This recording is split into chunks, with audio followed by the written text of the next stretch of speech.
Zara's cheek touched the cold diner tiles as quarters rolled away from her fingers like tiny, escaping suns. A boot, heavy, white, expensive, came down inches from her hand. Crawl faster, trash. I don't have all day. Derek Morrison leaned his weight into that boot, just enough to make her bones twinge. 3 of his guys lounged behind him, laughing like the scene was some late-night comedy show instead of a grown man tormenting a middle-aged black woman on the floor of her own diner. Zara didn't scream, didn't beg. She simply shifted her hand, gathered another coin, and kept moving. That's right. Stay down, Derek drawled, pale eyes glittering. Down is where people like you belong. He fisted a clump of her graying curls and yanked her head up, forcing her to look at him. The coffee-stained apron, the tired lines on her face, the scuffed shoes. Everything about her screamed worn out, harmless, easy to break. What Derek didn't see was the thing that mattered most. The way her eyes stayed steady, sharp, observant, even while her body looked defeated. That, more than anything, should have scared him. Because in 30 seconds, Derek Morrison was going to realize he had just picked a fight with one of the most dangerous federal agents in the country. 8 months earlier, the Sunrise Diner had been just another forgotten spot wedged between a pawn shop and an empty storefront on Pine and 3rd. Now, it was Zara's cover. On paper, she was a widowed veteran trying to start over after losing her husband overseas. In reality, she was Special Agent Zara Thompson, codename Shadow Hawk, 15-year veteran of the FBI's most high-risk undercover operations. She'd been asked to disappear into Portland's cracks, blend in, and quietly observe. Rumors said a powerful crime boss named Vincent Cruz was moving into the city, using small-time enforcers to bully local businesses into submission. If the pattern held, mom-and-pop shops would crumble, shell companies would swoop in, and the whole neighborhood would quietly become one more brick in a criminal empire. So Zara had changed everything about herself. Her stride, her posture, her weight, her hair. She learned to carry plates like her life hadn't been spent carrying guns. She practiced the slump of someone too tired to fight back. When the FBI's transformation team was done, there was nothing left of Agent Shadow Hawk. Only a weary woman with dishpan hands and a shaky credit score. But no amount of acting could erase muscle memory. Her gaze still swept every room, mapping exits, weighing threats. Her hands still knew how to snap a wrist or turn a spoon into a distraction. And her instincts never stopped cataloging the faces that drifted in and out of her little diner. Most of them were good people. Carlos, the construction worker whose black coffee was always ready at 6 a.m. sharp. Mrs. Janet Morrison, a retired teacher who claimed the corner booth and mothered the whole block. Young couples, night shift nurses, delivery drivers. And then men like Derek started showing up. Loud. Entitled. Testing boundaries. It began small. Snide comments about her being out of place in this part of town. Thinly veiled jokes about changing neighborhoods. The first day they accidentally knocked over a chair and refused to pick it up. The second day, they left without paying, daring her to complain. Zara logged every incident in an encrypted file upstairs. She took photos of slurs spray-painted on nearby alley walls, noted license plates that parked outside too long, and wrote down expressions, mannerisms, power dynamics. Everything about Derek, his swagger, his fragile ego, his need to impress his crew, screamed recruitment tier enforcer for someone bigger. Derek, meanwhile, saw only a tired black woman clinging to a failing business. He saw the duct-taped booths, the flickering neon sign that sometimes read, OPEN, the ancient coffee machine coughing through another pot. He saw weakness, opportunity, a chance to prove himself to the unseen man he worshipped, Vincent Cruz. Look at me when I talk to you, Derek said now, twisting her hair just enough to sting. You're going to learn some respect. Zara's fingers brushed another coin, closing around it calmly. On the outside, she was trembling, eyes watery, shoulders hunched. On the inside, she was counting seconds, angles, doorways, witnesses. She could have ended this in under a minute. Disarm, disable, restrain. 15 years of training hummed under her skin like a coiled spring. But she was still undercover. She was still here for something bigger than her pride. So she swallowed the sharp retort burning her tongue, let her body sag, and let Derek believe he'd won. Please, she whispered.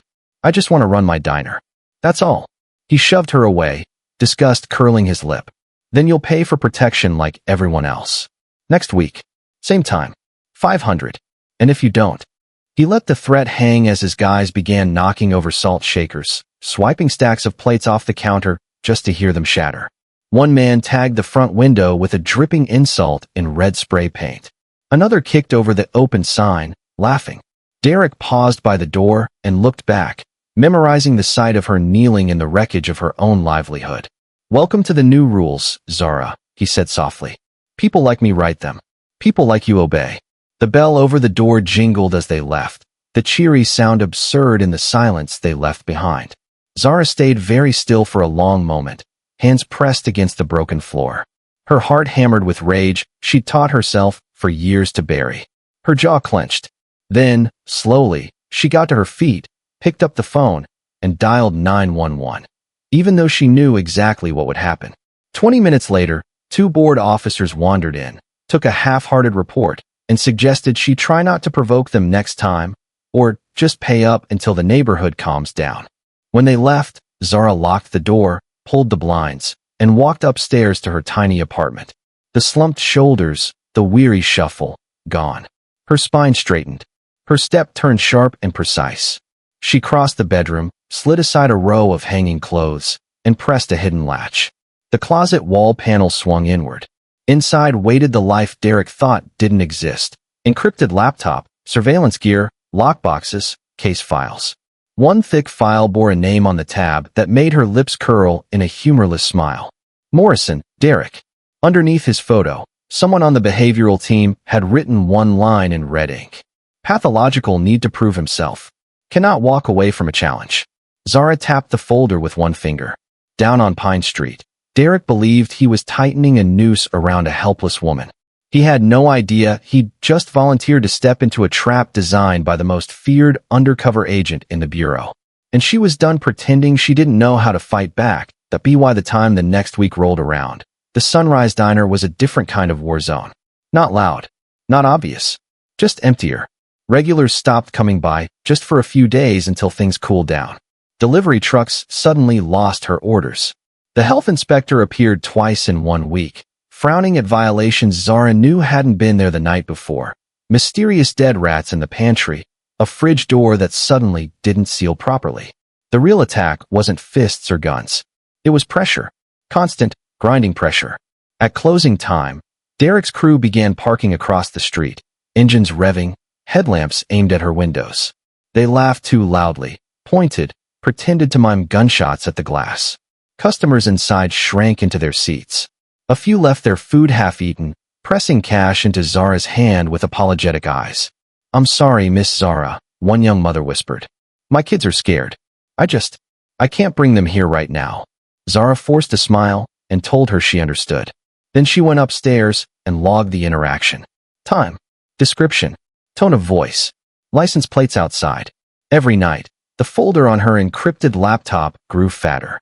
Extortion patterns, harassment notes, names of other businesses who were suddenly having trouble.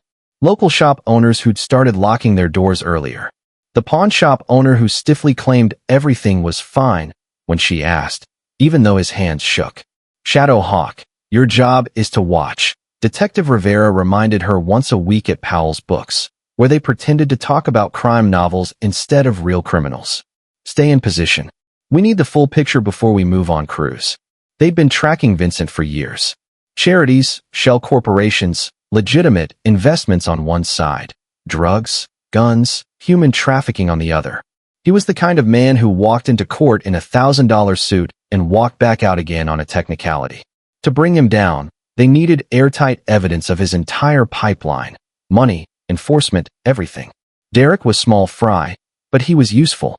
He was Vincent's broom, sweeping the block clean. The Sunrise Diner was just one tile in a much bigger floor. Still, it was different when the tile was hers. One morning, she arrived to find her front door smeared with human waste, the words, "Go back where you came from," scrawled above it. She stood there on the sidewalk holding a roll of paper towels and a bottle of bleach, and for a moment, Agent Shadow Hawk almost slipped. Her hand trembled. The bleach burned her nose. The humiliation was so petty, so pointless, It hit deeper than any bullet she'd ever dodged. Half an hour later, the health inspector arrived, as if on cue. "Ma'am," he sighed, shaking his head. "If this keeps up, I'll have to shut you down for good. People won't eat somewhere that looks like this." "I keep it clean," she said quietly, even though she knew it didn't matter. "I'm just doing my job," he replied. "Maybe it's time to cut your losses." Later that night, Derek's car rolled up again, music thumping, laughter spilling out before the doors even opened. This time, there were more of them, 6, maybe 7. A couple with tattoos that screamed, "Not local." They walked in like they owned the place. They didn't sit in a booth. They spread out. One by the kitchen entrance, one by the door, 2 by the windows. Zara refilled a coffee pot with the blank, automatic motions she'd practiced for months, but she was counting. Distances, angles, which hand each man favored, who scanned the room and who only watched her. "We're back," Derek announced, sliding onto a stool at the counter like a beloved regular. "Did you miss us?" "We serve everyone," she said, voice flat. "What can I get you?" "We're not hungry." He patted the counter with 2 fingers. "We're here about your weekly premium." Carlos, sitting in his usual booth, looked up, eyes flicking between them. Zara caught his gaze just long enough to give a tiny head shake. "Not yet." "I told you," she said. "I can't pay." "Can't," Derek repeated lightly, picking up a salt shaker. He rolled it between his fingers, then hurled it into the wall where it exploded into ceramic dust. The whole diner jumped. "You're making me repeat myself, Zara." "I hate repeating myself." His men went to work. One flipped chairs. Another swept mugs off the counter with his arm, delighting in the crash of shattering porcelain. 2 stepped outside and began spray painting slurs across her windows for everyone to see. An older couple near the door mumbled a shaky, "We're so sorry, dear," and scurried out past the chaos, unable to look her in the eye. Derek watched her face the entire time. Not the mess. Not his crew. Just her. "This is the discount price," he said calmly when they were done. "Next week, if you don't have our money, the price goes up." When they left, the silence pressed in like a physical weight. Zara cleaned. She swept glass, scrubbed red paint off the windows until her shoulders burned, mopped coffee off the floor. Every stroke of the rag was slow, methodical, almost meditative. By midnight, the diner looked almost normal again. The booths were still cracked, the sign still flickered, but it was hers. She locked the door, turned off the lights, and went upstairs. In the mirror, she watched the transformation happen. Apron off, shoulders back, jaw set. Enough.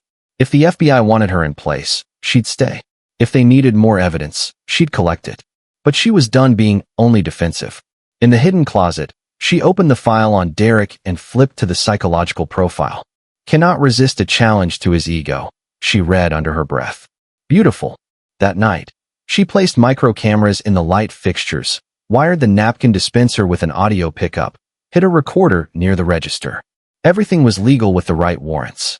Rivera had signed off hours earlier, voice tight but resigned. "If you're going to provoke him," her handler warned, "you'd better be sure you can survive the hit." Zara smiled, a small, lethal thing Derek Morrison had never seen. "Oh, I'll survive," she said. "I'm just not sure he will enjoy it." Below her window, engines idled. Men laughed. Cigarettes glowed like orange eyes in the dark. Derek thought he was tightening a noose around her life. He still hadn't realized he was walking willingly into a trap she'd been building since the first day he stepped through her door. The final negotiation began like 100 crime stories and ended like none of them. 9 p.m., storm clouds stacked over the city, rain threatening but never falling. Derek arrived on schedule, bat slung over his shoulder like he was headed to a game instead of a felony. 6 men followed, spreading out exactly where Zara had expected. Across the street, a small crowd pretended not to be watching. Carlos stood among them, phone ready, Zara's whispered request from that morning still echoing in his head. "If anything happens tonight, keep filming. No matter what." Inside, Zara wiped a perfectly clean mug with a perfectly clean rag, hands shaking just enough to sell the fear she no longer felt. "Last chance," Derek announced, slamming his bat on the counter with a metallic ring. $2,000 a week. You pay, we protect. You don't, we make sure no one ever eats here again."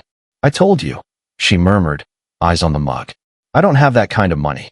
"Then you shouldn't have tried to play business owner." He leaned in close, breath hot, voice icy.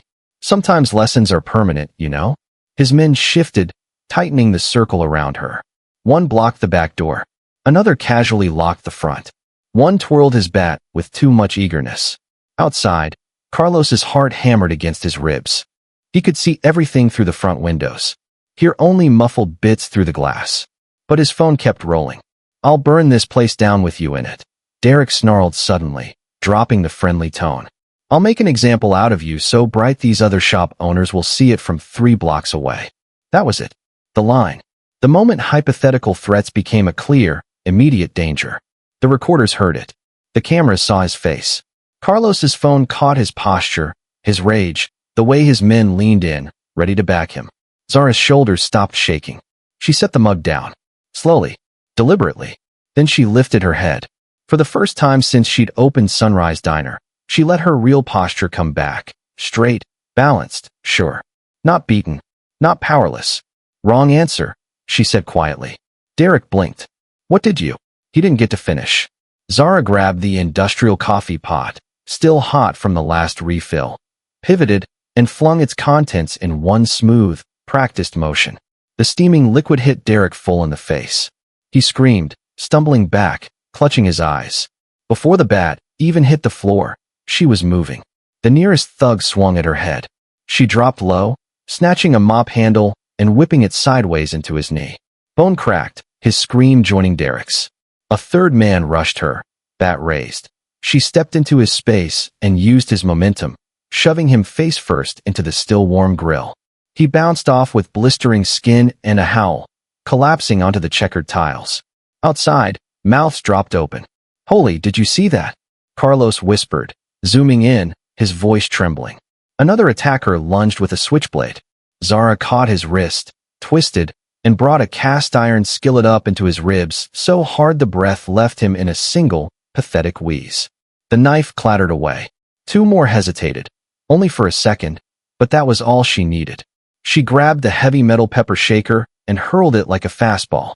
It smashed into one man's nose in a burst of blood and shock. He went down, taking his friend with him through the front door in a tangle of limbs. The last man turned and bolted for the back exit. "Tell Vincent Cruz," Zara called after him, voice calm. "That shadow hawk says hello." The man stumbled, fear tripping his feet, then disappeared into the alley.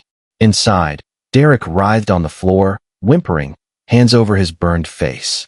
Zara stepped over broken glass, pulled a pack of industrial zip ties from under the counter, and secured his wrists with precise, efficient movements. Who are you?" he gasped. For the first time in months, she let her smile show. It wasn't kind. Someone you should have left alone. Across the street, 6 phones had joined Carlos's, all pointed at the diner windows.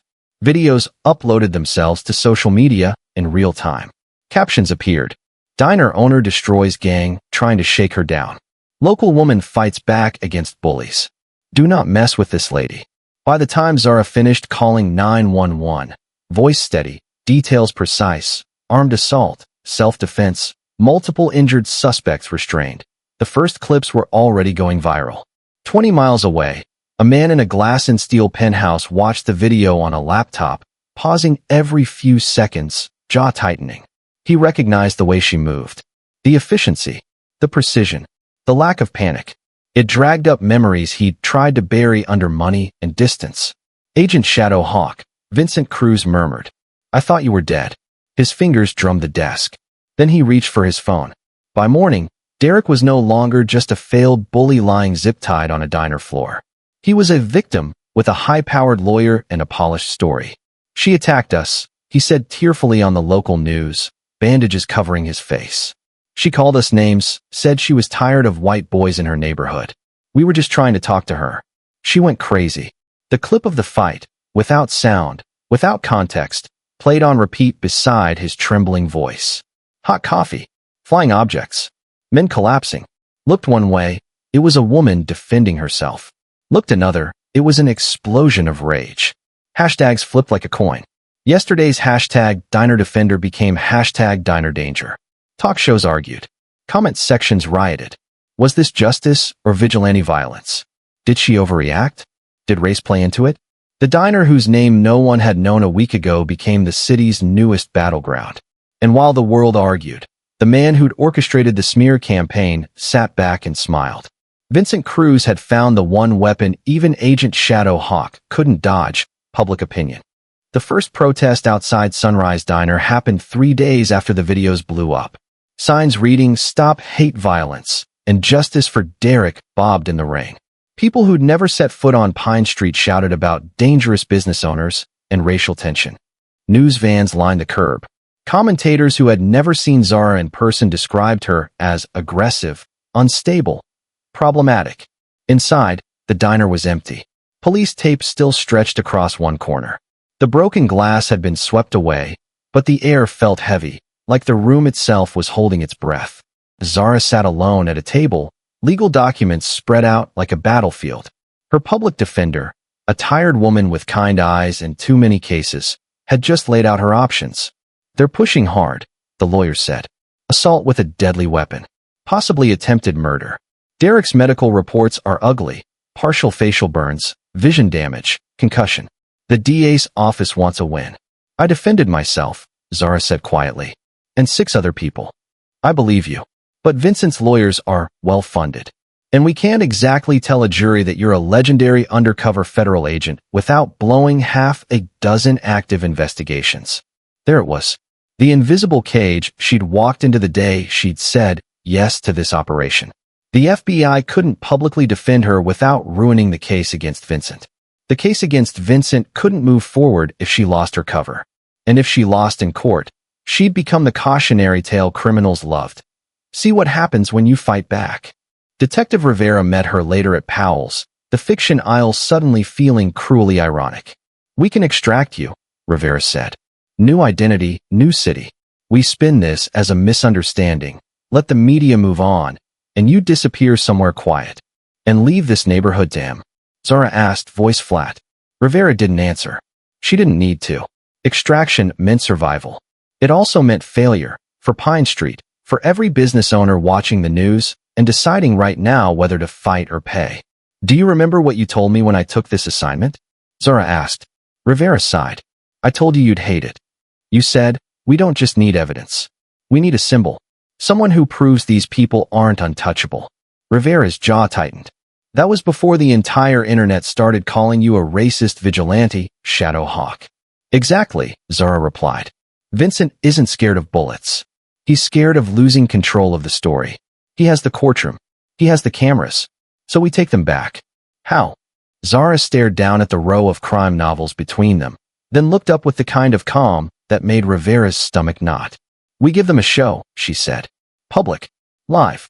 No edited clips. No spin. By the end of the week, flyers were taped to telephone poles and shared online. Community forum, Sunrise Diner incident. Open mic, live stream. Both sides heard. Derek's lawyer saw opportunity. "Perfect," he told the cameras. "My client wants transparency. He'll gladly share his story with the community." Vincent saw a trap and smiled anyway. He'd spent his life turning other people's fear into leverage. What could a tired diner owner with a bad reputation possibly do to him in a community center full of reporters? On the night of the forum, the hall overflowed. Protesters on one side, neighbors who still believed in Zara on the other. Cameras lined the back wall. A news anchor volunteered as moderator, eager for ratings. Derek sat in the front row, bandaged, practiced, perfectly pitiful. Beside him, his lawyer whispered strategy: stay calm, emphasize fear, mention race.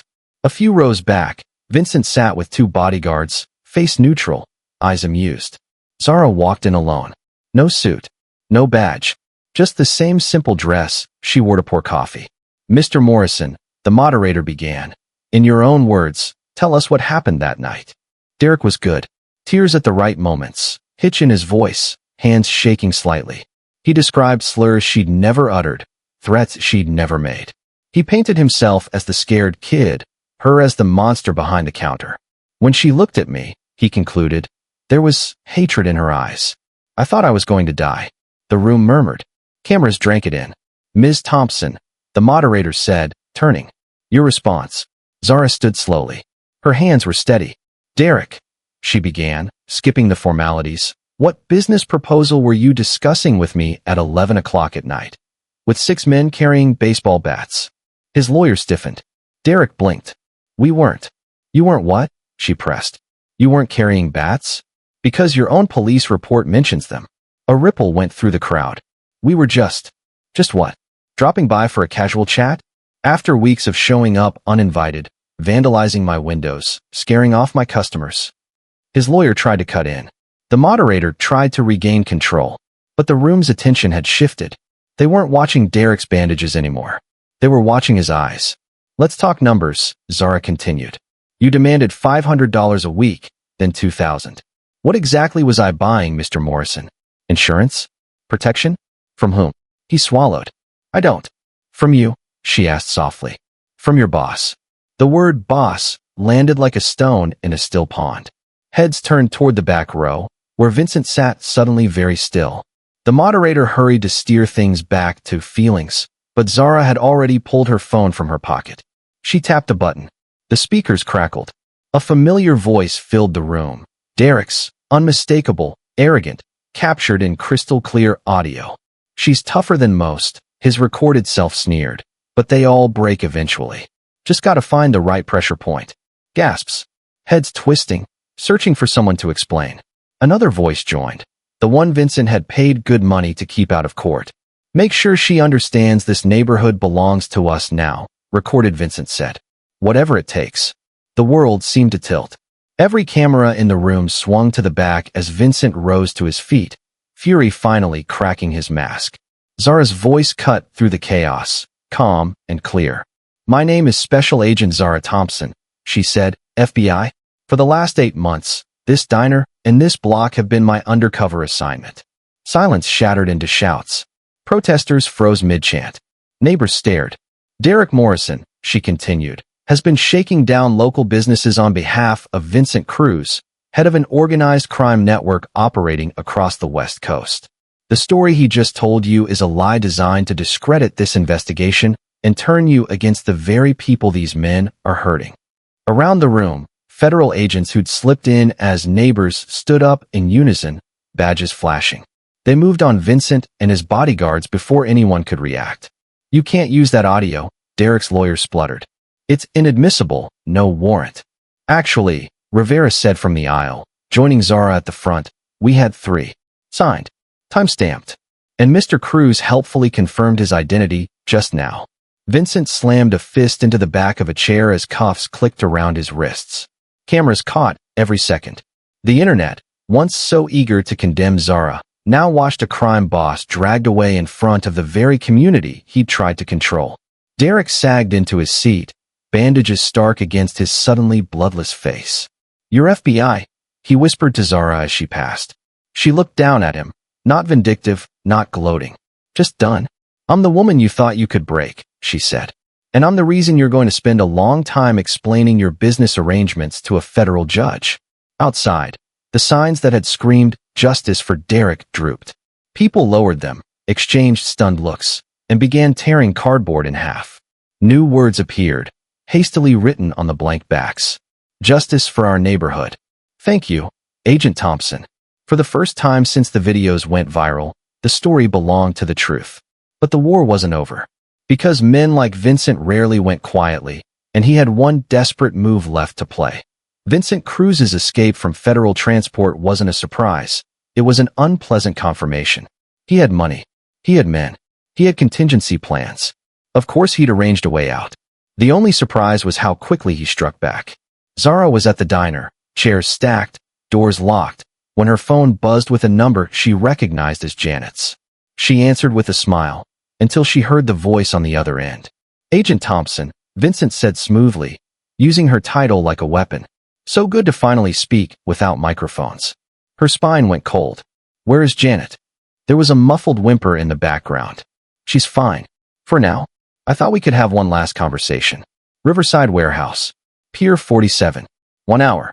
You come alone, or your favorite schoolteacher takes the consequences meant for you. Vincent. The line went dead. Rivera's answer was immediate. Absolutely not. We lock the city down, get SWAT onto every pier, and he panics and pulls the trigger the second he sees a helmet, Zara cut in. You know him. Pride first.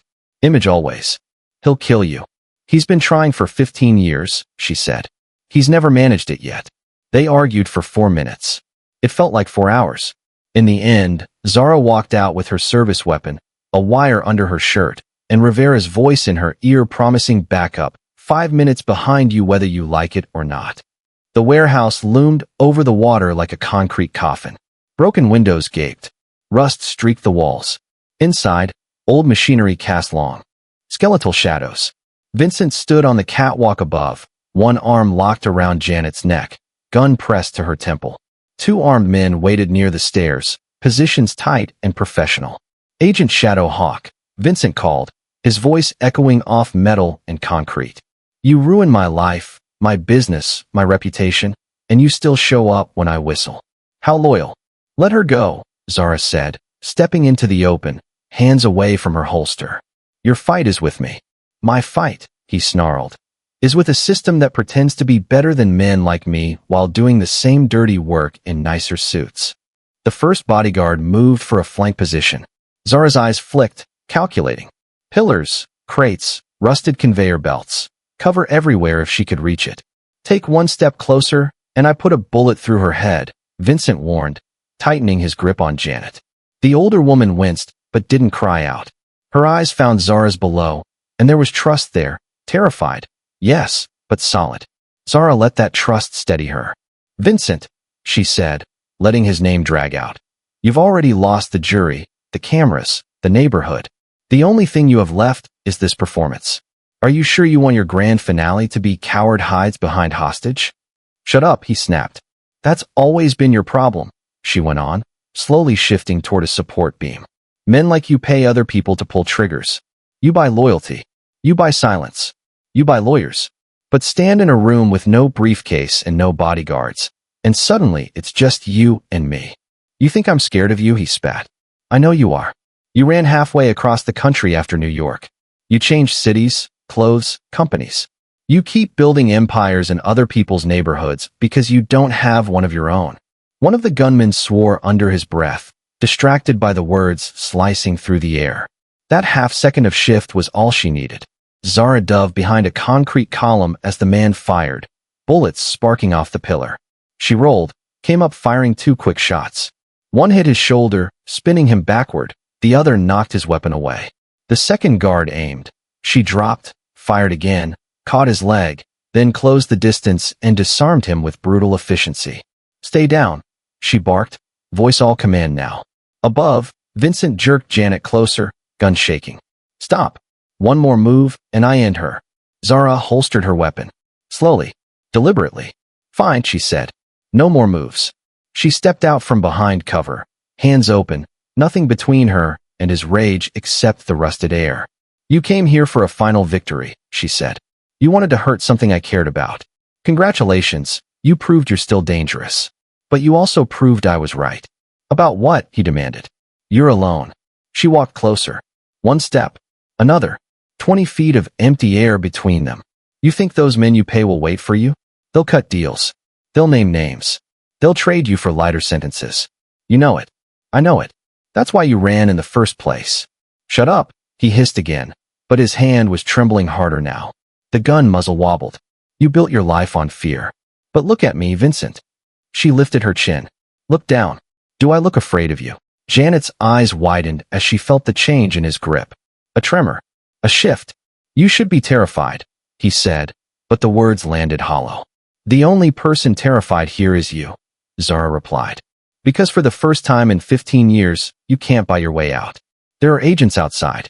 Cameras waiting. Warrants stacked up. You hurt her, and whatever sympathy you've managed to scrape together evaporates. You walk out of here in cuffs, or you leave in a bag. There is no third option. Silence stretched.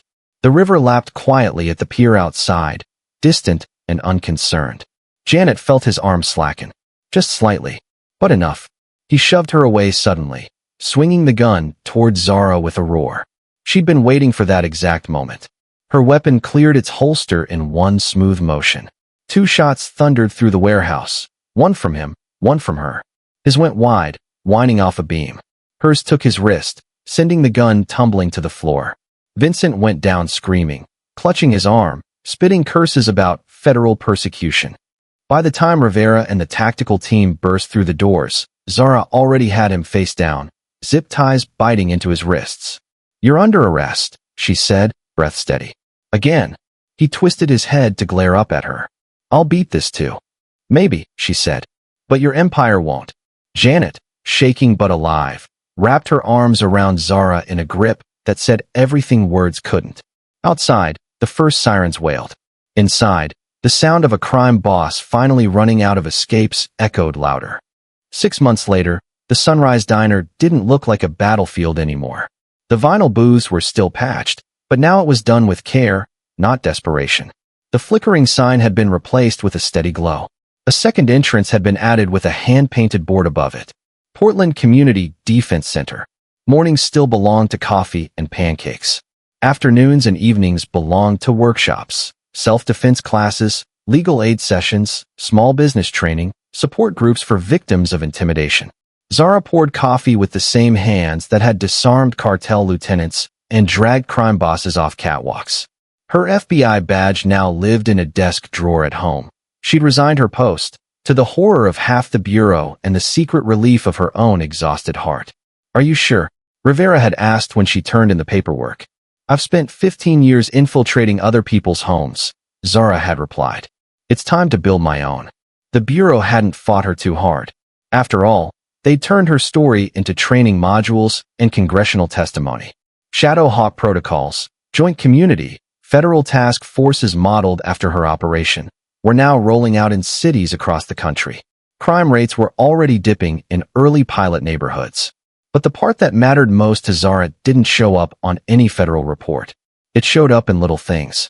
In Carlos walking his daughter down Pine Street after dark without glancing nervously over his shoulder. In Mrs. Janet Morrison sitting in her corner booth with a clipboard, organizing block events and mediations like a one-woman city hall. In the way shop owners now greeted each other in the mornings with "you good?" instead of "you safe?" The walls of the diner were covered now, not with graffiti, but with framed photos. Neighborhood group shots. Other communities who'd reached out after hearing her story.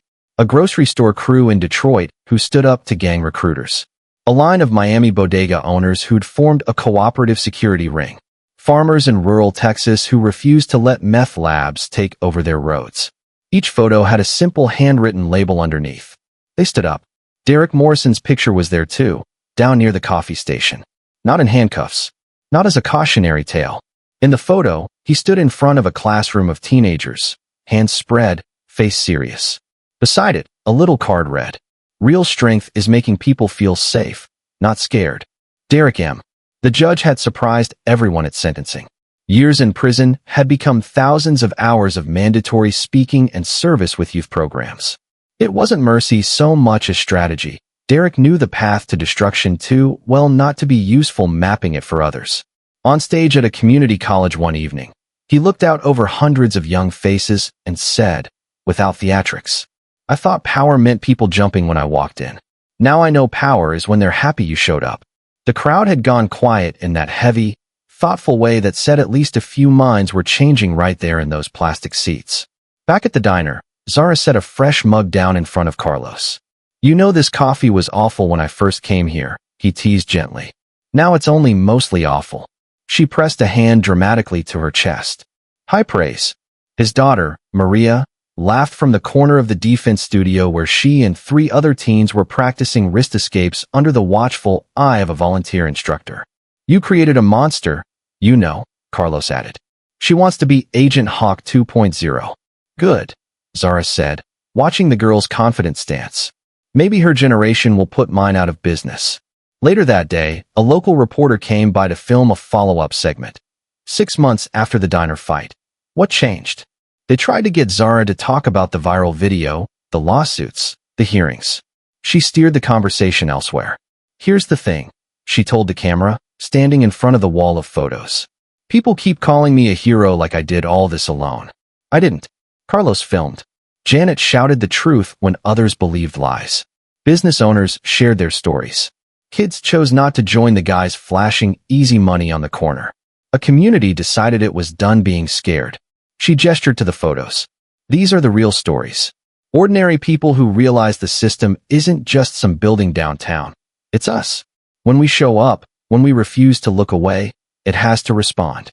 The reporter asked for a final message for viewers watching at home.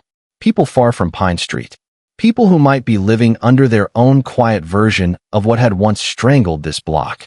Zara thought of the long nights alone upstairs, listening to engines idle outside. Of the first time someone smeared hate on her door. Of Derek's boot on her hand. Of the moment she'd chosen to stand up, knowing it might cost her everything. Everyone's waiting for someone else to be brave first, she said. We tell ourselves, if I were a federal agent, I'd fight back. If I had backup. If I had proof. If things were just a little clearer. But the truth is, every neighborhood already has its heroes. They're the people who care. The ones who can't sleep when something wrong is happening right in front of them. She looked straight into the lens, the same way she'd once looked down the barrel of Derek's arrogance and Vincent's rage. Bullies, whether they're kids on a corner or men in suits, count on one thing: your silence. The day you stop giving them, that is the day everything starts to change. Outside, kids were chalking on the sidewalk. Instead of slurs, bright letters sprawled across the concrete. Stand up strong. The camera pulled back, catching the diner, the community center, the people moving in and out of both like they were one living thing. For once, there was no dramatic music. Just everyday sound. Laughter, clinking dishes, the hum of a street that had remembered how to breathe. Sunrise Diner had never been fancy, but now, it was something far more valuable than trendy brunch or perfect latte art. It was proof.